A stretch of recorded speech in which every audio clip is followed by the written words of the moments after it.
Hello and welcome to everyone. Today our guest is MMA Fighter, Jasmine Jasudavicius. So thank you for accepting the invitation. And what can you say in general about your achievements, your fighting style? Few sentences, like in general, then we go with question by question. Please proceed. Yeah, for sure. I just fought last weekend, so I'm still a little bit bruised up. I had a broken nose.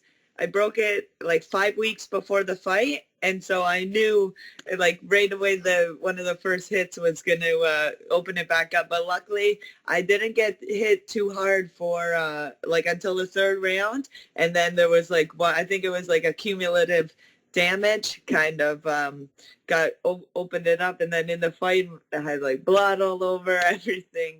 But yeah, my career is going well. I'm hoping possibly doing like Dana White Contender Series or hopefully a UFC contract next. But until then, I'm not too sure what's going on. But I'm just enjoying fighting. Excellent. When did you start training MMA, and which was your first martial art? I kind of started everything all together.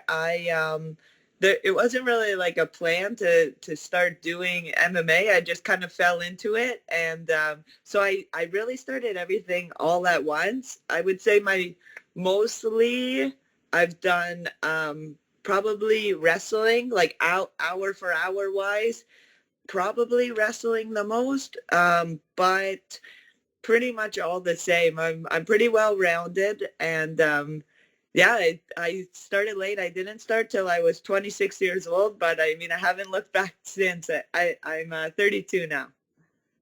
How would you describe your fighting style? I'd say I'm a aggressive fighter. I'm always looking for the finish, and there was one fight, two fights back that I think I lost because I was trying hard for the finish. Even this fight, I kind of gassed myself a little bit. Trying to get the finish, but good learning lessons for the future. Excellent. Do you have the favorite strike and the favorite submission? Whatever one lands and hits the best. No, I don't. I think probably I like my right hand for my favorite strike, and then submission, probably rear naked choke. But I mean, I'm open for anything, any opportunity to finish, I'll get it. Who are your coaches and sparring partners? So my head coach is Chris Prickett.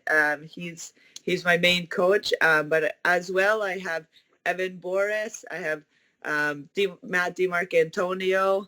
I have Andre Graham Boyce. I have Lyndon Whitlock was in my corner for my last camp. He's been in my corner a lot. I don't work with him always, but we're kind of always do work together.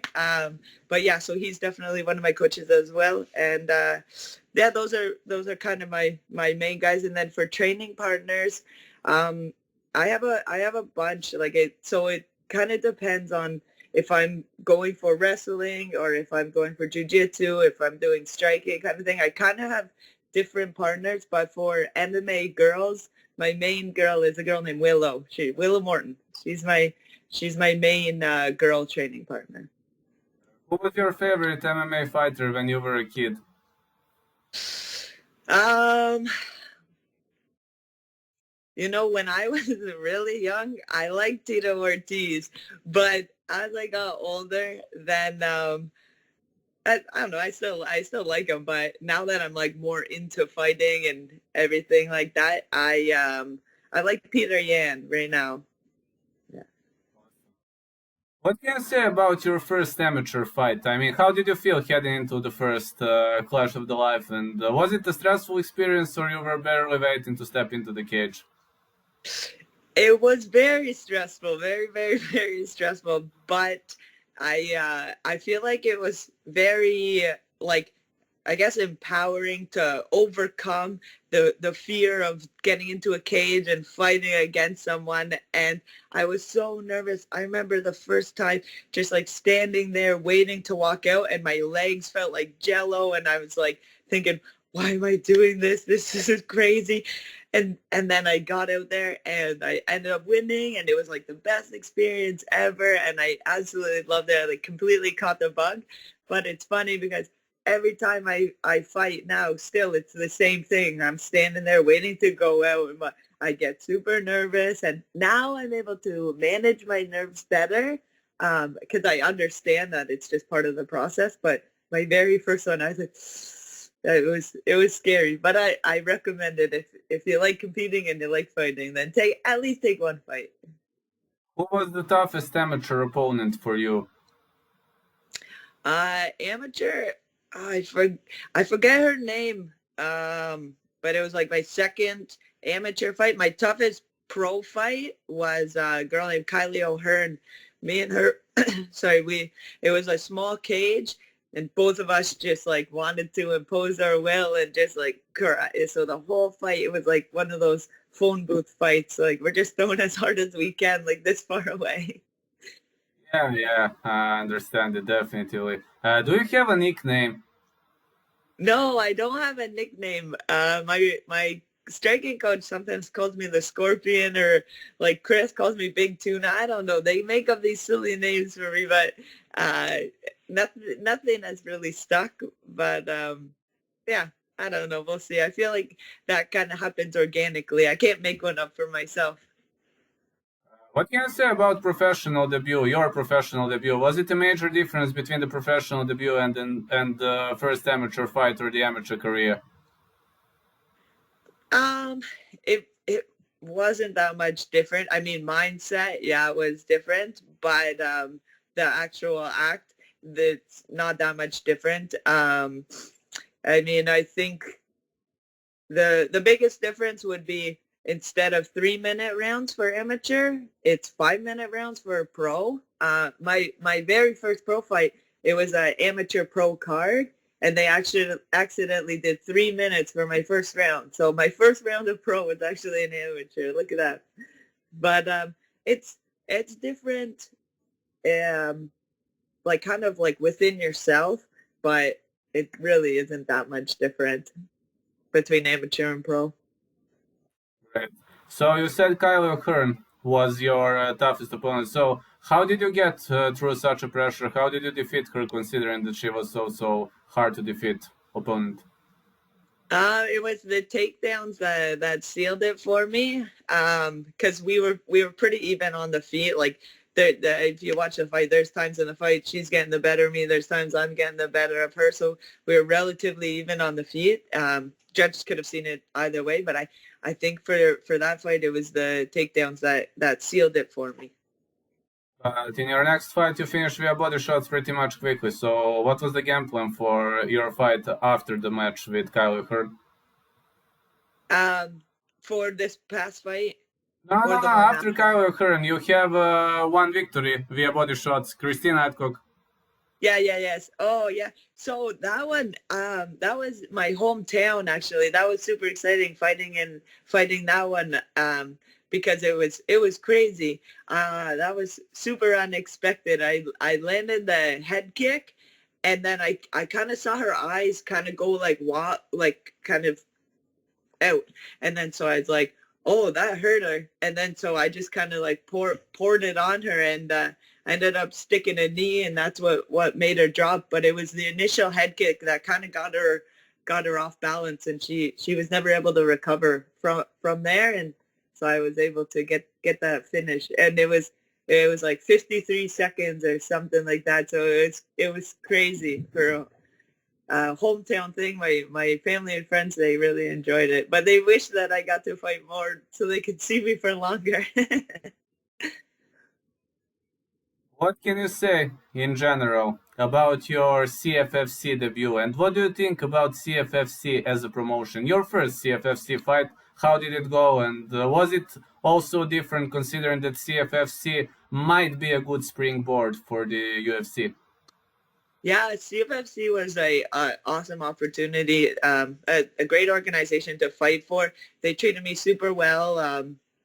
they were really good at finding me fights. Like, you know, during COVID, it's hard to get fights, but they were matching me up. So shout out to them, shout out to my manager, whoever was it doing the work. But yeah, they're an awesome fight. My very first fight with them was in Ben Salam, PA, and so it's at a casino, and like I liked that venue. It was a cool venue, and so yeah, I fought this girl, and she, what was it? I think it was like an elbow that initially rocked her, and then she kind of turtled, and then I got the ground and pound to finish. But yeah, it was another quick finish, a quick turnaround, and it was a fun fight. I liked it. Yeah, it was a good first experience to be at CFFC. But no, they're an awesome promotion. I really enjoyed fighting for them. It's good. Continue, sir. Yeah. Please say. Please say. No. Yeah. Okay. You lost only once versus Alice Reed. Alice Reed was my guest, and she said it was one of the hardest matches that she ever had against you. What can you say about the fight? Yeah, it was a tough match. Obviously I lost the fight, so it was a tough match stylistically. I actually didn't think that I lost the fight. Even looking back now, I watched the fight. I think in all honesty, kind of like the same as the Kylie O'Hearn fight is like they didn't score anything for the takedowns. Maybe I don't know, but yeah, whatever. It was a great learning experience, and she exploited a hole in my game. Like anyone that could just like run from me and doesn't want to engage, it's a very hard matchup for me because I'm a physical fighter, and so she exploited that. And but it's very very good because now I feel like it was one of those things that I obviously wasn't aware of it in the room, and so it got shown in the cage. So I made sure to correct that, as well as in this fight. I made tons of mistakes in this fight, and so now is the time to correct all those mistakes and then move forward. But yeah, it was a tough fight for me stylistically, just because she would kind of like jab and move, and but there was nothing of like substance. Like I never felt that I was ever like worried that I'm gonna get my lights shut off or anything like that. So so it was a weird fight, but it was a good experience. How did you bounce back versus Ashley Dean? How hard it actually is to bounce back after a loss into the winning column? You know, it's tough. You always think that you're doing the right things and you're 100% on everything, but until you have a loss, it kind of like lights another fire inside of you. You're able to almost like get to the next level of preparation, I guess. It's kind of weird, but it was very hard mentally. I think that way harder mentally than physically to bounce back after a loss, because no one else really thinks about it other than you. You're the only one that this loss is hanging over your head. Everyone forgets about it like a day later. So yeah, of course it was very tough, and hope to never have a loss again. I understand it might happen, but I can always do my best to make sure it doesn't. I've noticed a lot of level changes in your game. So, what is the secret behind your level change? Is it just the training, or it comes natural, or it's a part of a game plan? It's just training. I'm just super consistent with training. There's no magic recipe or supplement, or I'm not focusing on one thing more. It's just hours in the gym. I get up, and then you know, I'm at the gym by 10:30, 11 o'clock, and then I'm not out of there until at least 1 o'clock, sometimes 2, and then I come back for another evening session, and it's another 2, 3 hours, 4-hour session, and it's, so if it's a shorter session, it'll be more intense, but like right now I'm healing up this injury. I can't spar. I can't do that much live. So I'm going to be doing hours of drilling, hours of footwork, like it's almost like with an injury, I'm in the gym more hours because I have to make up for the time that I'm losing not being able to do like the live work and get those kind of rounds in. So honestly, it's just the secret recipe is just hours in the gym and just consistently doing it, trying to do the things that you're bad at, just trying to figure out how to make them less bad or correct them completely, which is ideal. But yeah, it's just work. Fan question. Can you please describe one day in your life? Yeah, it's pretty boring. Like I said, I get up, I make breakfast. I really like cooking, so there's like I'll usually kind of like plan out my dinner for late. Hey, sorry, the dog. I usually plan out my dinner for later because it's something a little bit like extravagant. So yeah, day in the life. I get up, I make some breakfast, and then I kind of get ready for later. And then I go to practice. I'm there for a couple hours, come back, I make some lunch, and then usually rest up or get some errands done depending on what I have to do. And then I'm back at the gym for a couple more hours, come back, make dinner. I really like cooking, so I usually am like in the kitchen. It's kind of a meditative thing. I like coming back and spending time in the kitchen. I'll be in there for like 2 hours sometimes. It depends on how much I feel like doing. If I don't feel like doing much, I just go up to bed. But yeah, I make dinner and then I kind of just unwind and chill. I write down a lot of stuff in my journal, like what I did at practice, any type of any specific things. Like yesterday at practice, one thing I wasn't recognizing was like elbows in, like in some positions. So I'll like write down little things like that, just key reminders, and then I go to bed and then I wake up and do it all again the next day. Honestly, it's a very boring life. You think a pro fighter's a cool life, but it's not. I get it. Do you have a favorite animal? Cats, definitely cats. I have a cat and a dog. Well, it's like my boyfriend, he's more of the dog person. I love cats so much. I love cats.